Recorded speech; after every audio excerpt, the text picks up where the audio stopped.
Well, several families and businesses in Marion County are still trying to recover from June's Father's Day floods. Dakota Swiger has more details on how some neighbors are working to keep one of those businesses from going under. After 3 years of love and dedication, Chuck Deem has built Arcade-O-Mania into a space that neighbors in Fairmont can play classic arcade games, from Pac-Man to Pinball. But after a flood hit the town on Father's Day this year, the arcade was submerged in more than 4 feet of water. It pretty much destroyed everything I had built for the last 3 years here, and it was devastating. We almost didn't start over, but people started showing up, checking on us, making sure we were okay. Arcade-O-Mania had so many games that Deem was beginning to run out of space.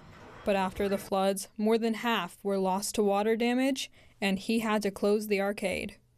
It wasn't until fans of Arcade-O-Mania came together to create a GoFundMe to help them rebuild that they realized they weren't going anywhere.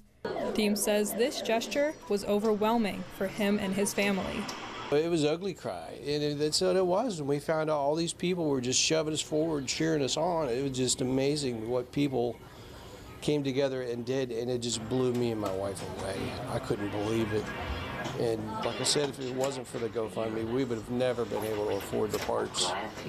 Now, after Deem and his wife rebuilt machines, traveled hundreds of miles for parts, and cleaned up the arcade themselves, they were able to reopen over the weekend. Looking forward, he is hoping that they not only continue to grow, but that they can be a destination. I want to grow to a point where people go, let's get the kids, let's go, you know. It's like we have kids that come down here on their bicycles, just ride down, just play games, that's what I did when I was a kid. I want to be a destination for families. Neighbors coming together to help their friends shoot for the high score. Reporting for 12 News in Fairmont, I'm Dakota Swiger.